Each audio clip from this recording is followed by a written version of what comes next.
Hey guys, good morning or good afternoon or hello from the end of the year as you're trying to scramble in to study for the AP exam. Either way, I'm glad you're back and welcome to day 2 of AP World. Okay, so hope you guys are having a good day so far. I know I am. And I wanted to start as just reminding you guys a little bit about what I told you yesterday, how the course is going to look. So every day you are going to come on here, check out Zoom, check out my awesome PowerPoints. And as I said, we'll start with an intro page just like this. You'll see AP World, you'll see my name because I created this PowerPoint and the date.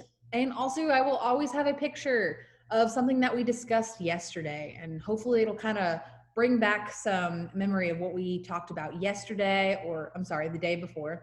Okay, so without further ado, my next part that you will always see in my PowerPoints, my agendas. Yay. All right, guys, so every single one of my classes is going to have an agenda like this. Just repeating myself from yesterday, but we will look at this. We will start with this right here. Okay, every class I am going to make sure that you know immediately what period we are in and what unit we are in. Okay, so guys, yesterday I told you all about periodization and units. All right, there are 4 periods that College Board AP wants you to know, right? Period 1, period 2, period 3, and period 4. All right, but what is this? You want us to learn about period 0? Why do we need to know this? That's a good question. All right, guys, so here's the deal. What we are going to talk about today is not necessarily going to be on your AP exam on May 10th, 2021. But this is really, really critical stuff, guys. Today, we are going to talk about the key characteristics of civilizations and empires. All right. So we are going to go back before the year 1200, and we are going to talk about broad generalizations of what empires and civilizations, how you would define them, okay? And every single empire and every single civilization we talk about after this is going to use those characteristics. So you need to know them, all right? So some empire that we talk about in the 1700s, okay, is going to rely on the stuff that we talk about today, all right? Today is the day you take notes and you write down these key characteristics of empires and civilizations, and then you learn them, okay? Because we're gonna keep talking about this stuff over and over again, okay? But I got ahead of myself. So attendance, all right, followed by our meme of the day. Again, I want you guys to let me know, like, yay or nay on the memes. I really do try, but they're not always funny. But again, I do try. After that, we will do a warm-up. We're going to talk a little bit about the periodization assignment from yesterday. I feel like I really got to know you guys. I really feel like kind of learning about your interests and kind of how you see the world through that assignment really helped me kind of understand more about you guys. So thank you for that. Y'all did a great job. Then we will go on to this period 0 lecture. Again, we'll talk about empires and civilizations. And I really, really think y'all need to take notes. Again, you can take notes as in you can write the stuff, or you can go ahead, go onto Canvas, go on files, go to daily PowerPoints, and then pull this PowerPoint up and copy and paste my stuff, if that's what you would prefer to do as well. But please, please, please learn this stuff, guys, because again, we are going to continue to talk about these characteristics of empires and civilizations throughout the course, okay? And then finally, I will let y'all go during your own activity. And during that activity, you are going to pick an ancient civilization, and you're going to give yourself a little history lesson about it, okay? So here we go. Meme of the day. Okay, guys, please don't let me be this teacher, all right? If I am messing up your name, if I say it wrong, like, use that opportunity to embarrass me, okay? I really want to make sure I get your name right. I really don't want to be the Starbucks lady with your mocha frappuccino, like, you know, the one who calls me July Gardener. Come on. Help me, guys. I'm going to mispronounce your names. Please just go ahead and correct me. I really want to make sure I get you guys right, okay? Don't let me be that person. And finally,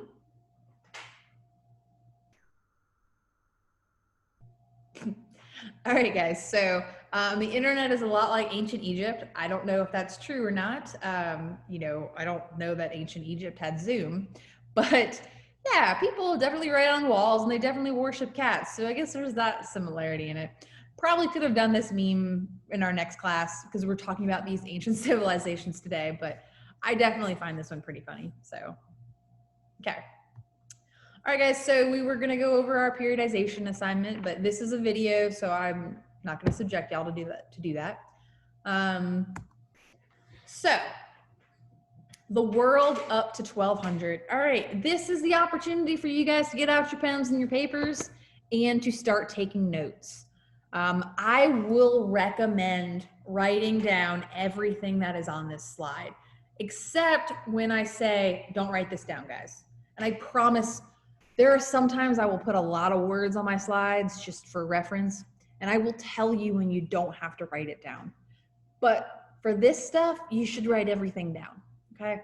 And you can also add your own stuff to it, stuff that I say that's maybe not on the slides. All right, guys, so the world up to 1200.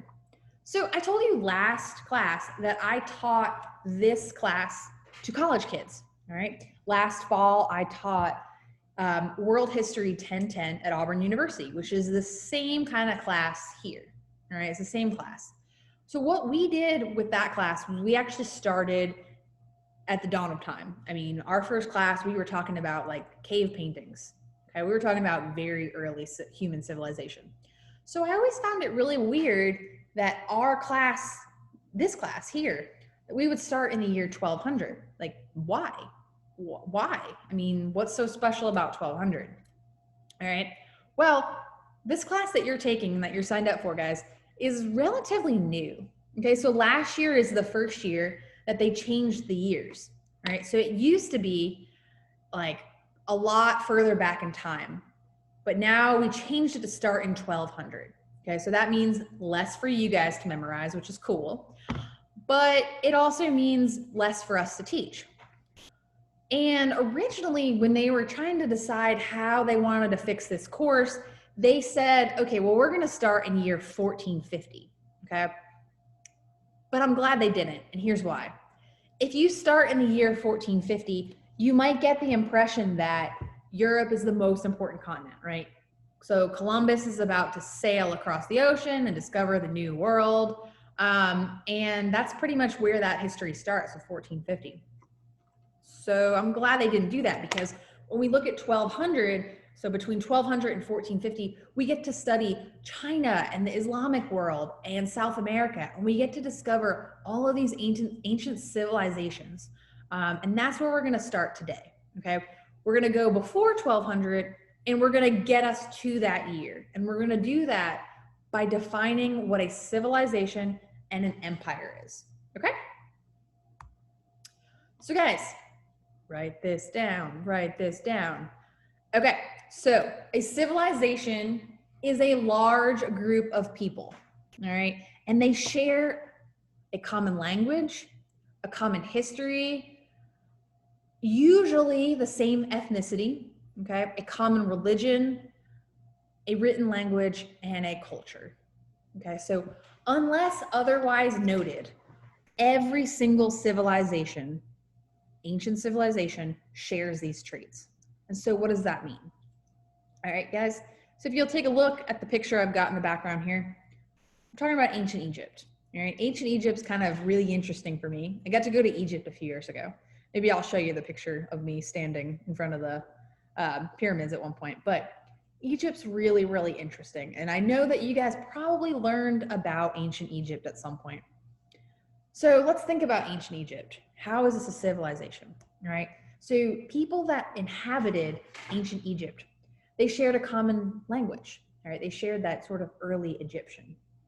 They shared a common history, okay? They all sort of, worshiped the same pharaohs or the emperors. Their ancestors did as well, all right? They were the same ethnicity, Egyptian, okay?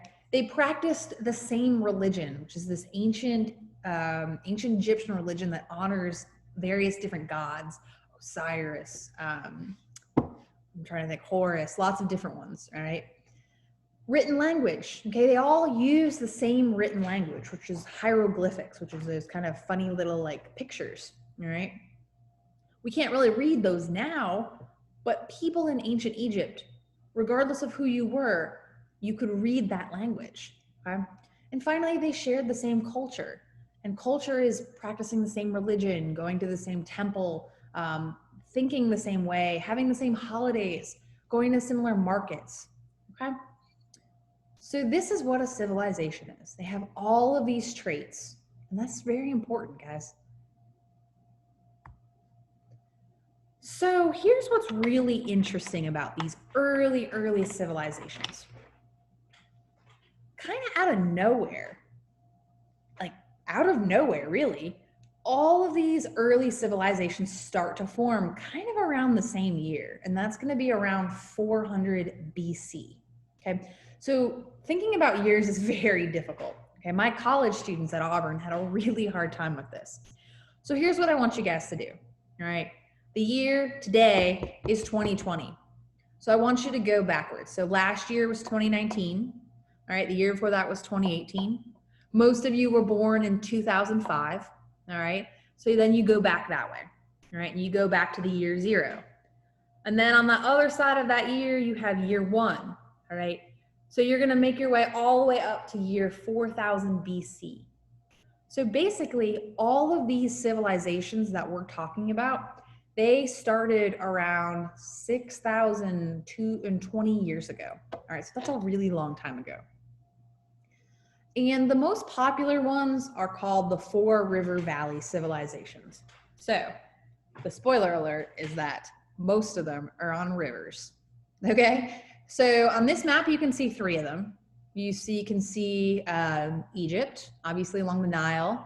You see this one, Mesopotamia, along the Tigris and Euphrates. So you guys might remember the Fertile Crescent, all right? Then you see the Indus Valley, all right? And that's along the Indus River. That's gonna be in India. That's the one we really don't know all that much about, okay? And there's a 4th one over in China, okay? And that's gonna be along the Yellow River and the Yangtze River, okay? But what this map doesn't show you is that it's not just this area, all right? You're also gonna see civilizations popping up over in South America. You're gonna see the Aztecs, the Mayans, the Incas, okay? And they're just gonna come out of nowhere. I mean, how is it that all of these civilizations on all these different parts of the world are just kind of coming up at the same time? Like, what is going on? Well, I'll tell you what's going on.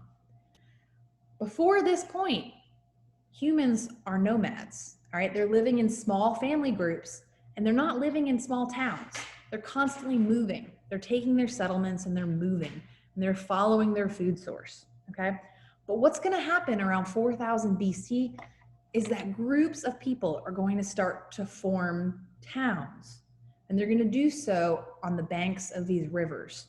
And when they start to form these towns and these civilizations, and they can't follow their food source anymore, they're gonna start farming, okay? They're gonna start building their houses, and they're gonna start using the water in that river to start farming, okay? And this is really critical, guys, because up to this point, humanity has been nomadic, okay? People are moving around, they're following the food source. There's really no one homeland. And now all of these people are starting to put roots down in certain places and create cities, okay? And when they create these cities, their number 1 thing is going to be focusing on maximization of resources, okay? And by resources, I mean food, all right? They're going to start trading their food for other goods. All right. And now that when you're on those rivers, you can put your extra surplus of food on those boats and you can trade. And all of a sudden, more towns are going to start springing up. Okay? Does that make sense? I hope so. All right. So guys, other traits of civilizations. All right, so all of these settlements are starting to be created along the banks of rivers, all right? People are coming together and they're starting to farm. And when they're farming, they're going to create enough food for themselves and for their families. And then all of a sudden, they get really good at farming, right? And you start to have a surplus of food, all right? You have a surplus of wheat. You have a surplus of, I'm trying to think other things, corn, whatever. And what's going to happen is that you start to realize that you have all this surplus of food. Not everyone has to be a farmer. So some people can go ahead and become craftsmen. They can create things. They can create clothes. Some can go ahead and be merchants. They can take that food and sell it, right? Some can become scribes or people that write. And some can become soldiers. So all of a sudden, your society becomes specialized. As long as you have people that are farming and creating surpluses of food, you can also have people who are doing other things besides creating food. And what's going to happen is that you're going to have elites found or come from this, okay? Farmers are usually going to be at the bottom, all right? Farming, everybody can farm, okay? But not everyone can be a scribe. So what's going to happen is that farmers are going to have surpluses of food, and it's going to allow other people to do other jobs, all right? And those other jobs maybe are going to be harder, and they're going to people are going to be more prestigious, all right? There's going to be elites, and you're going to get social stratification, all right? You're going to have people at the bottom doing the menial work, and then you're going to have people who have more skilled labor. And then at the top, you're going to have a leader. Okay, you're going to have a pharaoh or a king or an emperor. Okay, this is going to happen in every civilization, guys. And remember, when farmers have more food, more surplus, and surplus allows more people, all right, to do other jobs. Some of these other jobs are going to be soldiers. And these soldiers mean you have bigger armies, all right? And bigger armies means that you can go and conquer other places. And that's more people, all right? So guys, this goes hand in hand with what we've been talking about, all right? In order to maximize your resources, in order to maximize food production, all right, you're gonna have to create some new, pretty rad technologies, all right? And pretty much the first thing that happens is this right here, this picture, all right? That little water thing right there, it's called irrigation, all right? So your settlement is along the banks of the Euphrates River, but your farm is a little bit further inland, okay? You can't just go over and get water and, dump it on your plants. So what you're gonna do is you're gonna dig little kind of tunnels and canals in order to pull water from the river and pull it to where your land is, all right? And what this is gonna do is this is gonna make more and more farmland. And more farmland means more and more surplus food. And more surplus food means people can specialize in different jobs, okay? And that's not just irrigation. You also have tools, bronze tools, farming tools. I don't know anything about farming tools, so I'm not gonna embarrass myself, but yeah, you have like this, stuff like that. But again, guys, these technologies are all gonna be created in order to maximize resources, all right? Maximize resources, create more food. So y'all, civilizations are also going to be patriarchal, okay? Patriarchal means that they are going to be societies that are run by men, okay? There's nothing necessarily wrong with male-dominant societies, but it is eye-opening when you look at all of the government and The emperors, the kings, the pharaohs, and everybody below them, all male, okay? Why is this? How come women never seem to get any sort of leadership roles in these early societies? Well, it tends to come hand in hand with kind of physical advantages of men, all right? Now, let me be clear. This is not men being better. No, all right? This has everything to do with the specialization of agriculture, all right? Men are the ones in the fields creating a more and greater surplus of food, okay? Men are the ones that go and become skilled laborers, okay? There's a physical advantage there. And there's also the fact that women are the ones that actually create babies. Maybe not the best phrase, but for 9 months of the year, a woman is out of commission. They can't be in the field creating more and more surplus of food, or being a scribe, or so there's that kind of advantage, like that hierarchical disadvantage for women in these early societies. And again, I'm not saying it's right, but it is important to know that every one of these civilizations is going to be patriarchal. Okay? Okay, guys, the other thing that's really important to note about these civilizations, religious leaders and political leaders are going to go hand in hand. Okay, what's going to happen is, as we said, guys, a trait of all these civilizations, they're all going to share the same religion.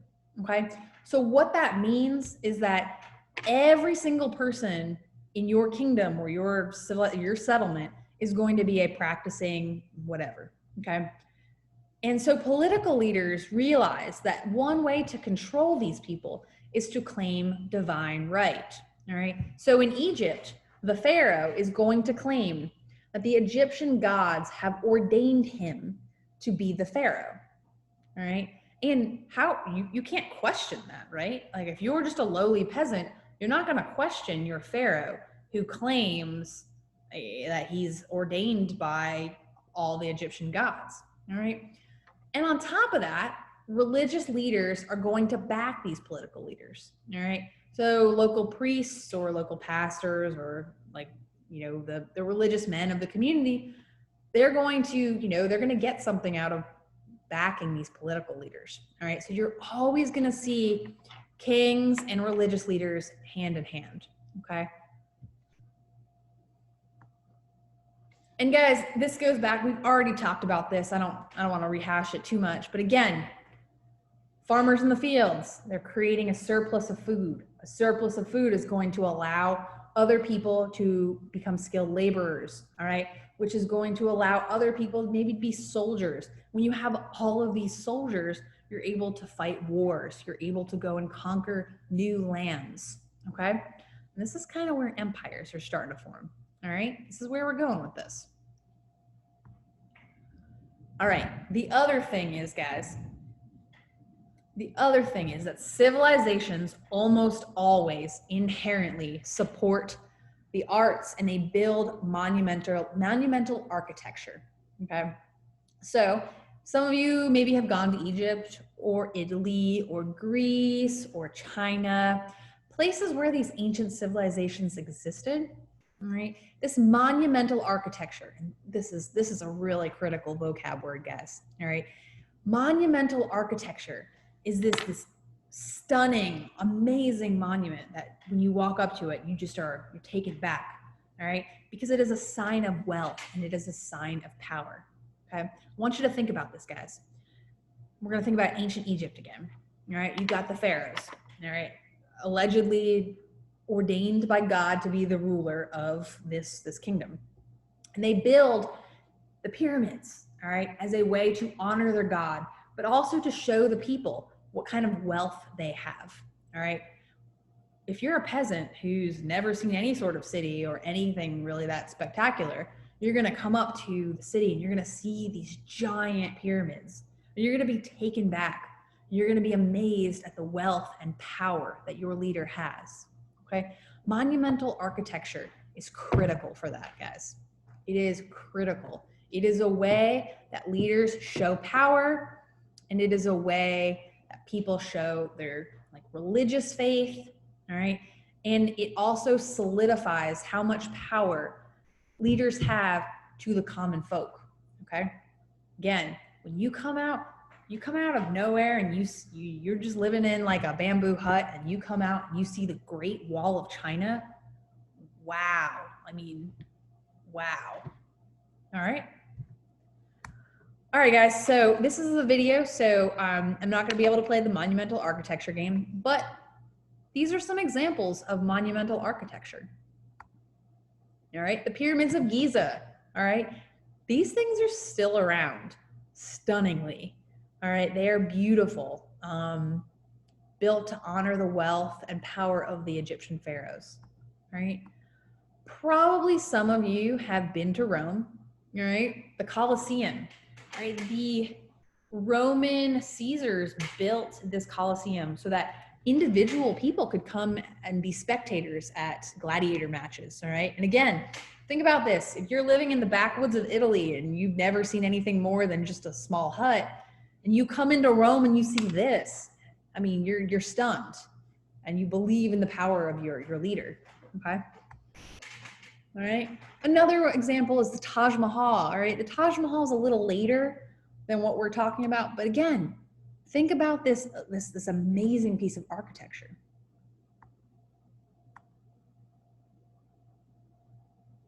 All right, come on. All right, Angkor Wat. So this is in Cambodia. All right, this is a temple built for. Oh, it's gonna go away. Okay, a Hindu temple. All right, again. It's a sign of wealth, and it's also a religious monument, okay? All right, you're gonna go, there we go. You don't have to worry about that one, that one's fine. All right, guys, I wanted you to take a look at this map, all right? This is these ancient civilizations and where they're coming from. They're all over the world, but I want you guys to see them. I want you to see they all have certain traits, certain themes. If I asked you to tell me everything you knew about the Aztec civilization and you've never even heard of them, you still know, all right, that they're patriarchal, okay? That, let's see, they build monumental architecture, that their society is socially stratified, all right? That they have leaders and that their leaders are often very intertwined with the religious beliefs, okay? And that everyone in the Aztec society shares a common language, a common culture, and a common ethnicity, okay? And that's really important, guys. Okay, guys, we are gonna learn about empires. Okay, don't get confused. The reason I put the state of Georgia on this slide is not to trip you up, but it's in order to get you guys to understand that in AP world, we talk a lot about states, all right? And we are not talking about Georgia or New Jersey or South Dakota or Texas. We are talking about an empire, or we're talking about a political state, as in a country, okay? So guys, really, I'll let you, yeah. So an empire is a political state, all right? And these political states accumulate enough excess resources that they can actually conquer other groups of people, okay? So those civilizations that we talked about, these farmers and their surplus food, and their surplus food allows artisans and soldiers, and these soldiers go to fight wars, and slowly they start to conquer other lands, and they start to create their little civilization becomes bigger and bigger, and it becomes an empire, okay? And an empire is a little bit different than a civilization, and we're gonna see why, okay? So guys, this is kind of just a gift to show you how empires spread. You don't have to worry about what empire it is. An empire is a state, again, that word, and it has conquered other groups of people, okay? It might have started off as a civilization, but as it conquered more and more people, it became an empire, okay? So guys, through conquest, it spread ideas and culture, and at the end of the day, it spread influence, okay? Influence in culture, maybe religion, other social institutions, all right? When these civilizations spread and they become empires, they take their common traits with them.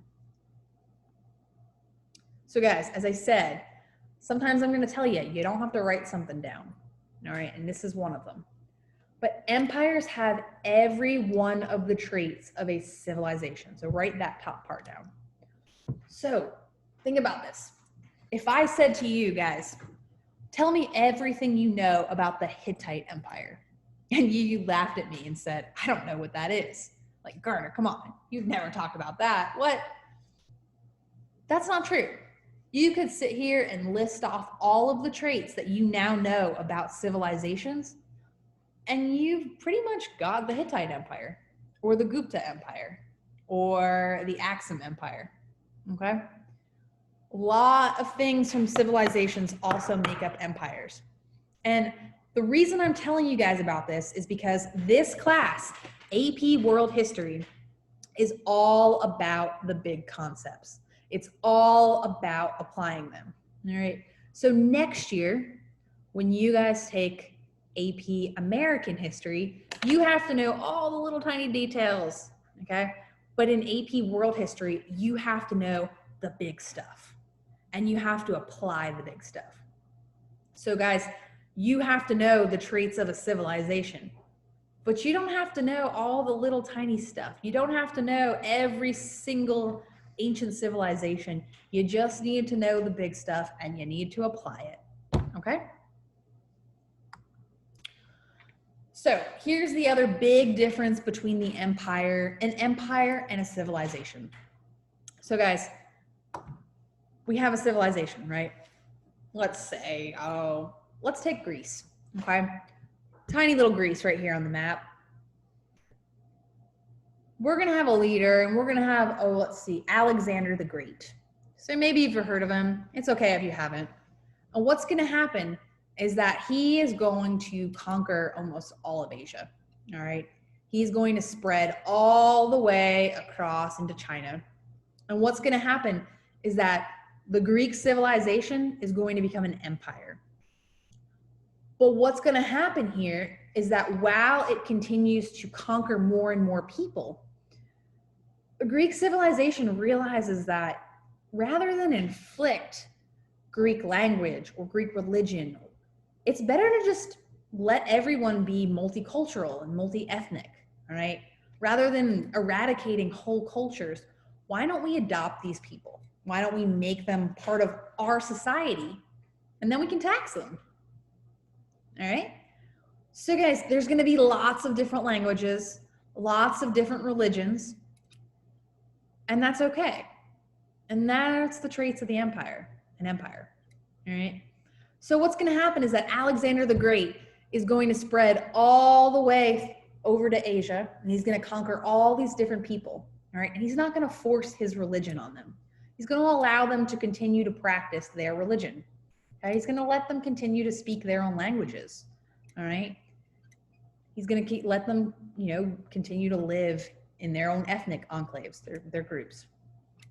He's going to be very tolerant towards them. Okay? Why would you be tolerant towards conquered people?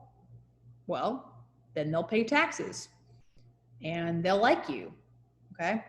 And if they like you, they're not going to rebel. They're going to be happy to be citizens of your empire. Okay? Maybe you are a better leader than their old leader. One thing that also is going to happen is that your empire is going to actually take these other civilizations, you're going to take their elites and actually incorporate them into their own government. All right? I mean, an elite is an elite, all right? If you were an elite of, I don't know, some society, and, Alexander the Great came and just adopted you into Greek, you're going to be very loyal to this new empire. Okay? So by incorporating elites, you're not going to destroy a rival civilization, but you're going to, allow them to continue, allow them to live. All right? And they're going to be loyal to you, and they're going to collect the taxes. All right? So guys, other traits, some empires. We're almost done, I promise. All right. They have centralized governments and they are led by an emperor. So even though there's elites and other little civilizations in part of this giant empire, there's still going to be one emperor. There's still going to be one leader, sort of one head of state, okay?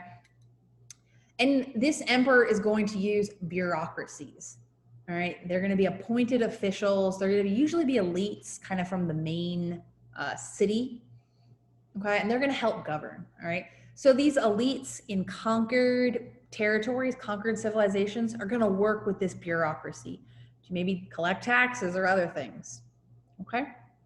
Does this make sense? We're still going to have the emperor, don't worry. Like, we're not getting rid of him even if we are an empire. But guys, at the end of the day, empires like civilizations are trying to maximize their resources, okay? They're trying to produce and they're trying to control resources, all right? Because resources mean money, money, money. And one way they're going to do this is that they're going to promote trade. And how do you promote trade? Well, you build really good roads, right? You finance really good ships, all right? If that's how you're going to trade, all right? Empires are also going to issue currency, all right? Currency is really important. Like, think about it, guys. If you want something, I mean, if you go to the store because you want, if you're going to go down to Rocket Fizz and you want some candy, how are you going to buy it? I mean, are you going to trade a donkey for a bunch of taffy? No. You're going to use currency. Currency is really, really important. And up to this point, people are mostly trading like, 3 loaves of bread for 4 pieces of cheese or whatever. Now, these empires are going to create standard currency, all right? And they're going to build roads, as I said. You guys might have heard the phrase, all roads lead to Rome. Well, it's true. The Roman Empire builds tons of roads, and they all lead to that central city, okay? They're going to make trade safer, okay? There used to be, like, if there's a situation of piracy or if there's a situation of highway robbers, all right, the emperor is going to do something about that because that means he's not going to get tax money, all right? So guys, next class, we are going to get to year 1200. And when we do that, we are going to start with a lot of these new major states and empires. But before we do that, I need you guys to drill into your heads what an empire and what a civilization are, okay? Because when we start period 1, unit 1, we're going to start with China, that little yellow dot right there. And we are going to talk about the Islamic Empire, the orange stuff in the middle, all right? We're going to talk about the stuff going on in South America, the red stuff, all right? We are going to talk about these empires and what they mean, all right? Because, again, AP World's kind of weird. It just sort of drops us into the year 1200. And we need that context. We need to know how we got to empires, okay? All right, guys, so today, for your assignment in class, you are gonna do something. You're gonna take a deeper dive into an ancient civilization. And I don't think it's gonna take you forever, but from here on out, when we talk about these major empires, we're gonna use this acronym, all right, G Persia, all right? And as you can see, it's geography, political, economic, religion, social. Innovation is what I prefer rather than intellectual, and arts. All right, so what I am gonna ask you to do is go onto Canvas, down to modules, down to period 0, and I will release the ancient civilizations assignment right after I'm done talking, okay? So what you're gonna do is you are gonna pick an ancient civilization, and I've given you some examples, but you can pick another one as well. And you are going to create a G Persia chart for that civilization. All right, I highly recommend you take a look at the chart I've given you here. All right, so here's an example. It is my model, And no, you cannot access it until you post something first. But what I want you guys to do is, and as you can see, I've answered G Persia. It's 2 or 3 sentences for each, okay? And like I said last class, we're really gonna emphasize the honor code this class. And one way to do that, I want you to cite your sources. So guys, please don't cite Wikipedia. I love Wikipedia. I won't pretend I don't use it. But if you're gonna use Wikipedia, go down to the bottom of the page, go to sources and use those, okay? I want you to cite every source. You just gotta copy and paste the URL. That's all I'm asking for. Please don't copy and paste. Put everything into your own words. It won't take you that long. But I want you guys, while you're creating this, I want you to be thinking about the traits of an empire, all right? How the empire you've chosen kind of, you know, exemplifies those traits, okay? Does that make sense? I hope so. I know I've talked for a really long time, but guess what? We are done with period 0. You will continue to be talking about civilizations and empires, and that is why it's critical to understand what the key characteristics of these things are, okay? I know this was boring, but we're done with period 0 now. And tomorrow we are gonna start period 1, all right? Period 1, unit 1, and we are gonna start with Song China, which is super cool, okay? Oh, these are my recommended sources. I forgot that they were there. All right. So guys, my last slide, I just found this one. History never really says goodbye. History says see you later. So I will see you guys later. Have a good rest of your day, or good luck on your AP exam soon. Bye guys.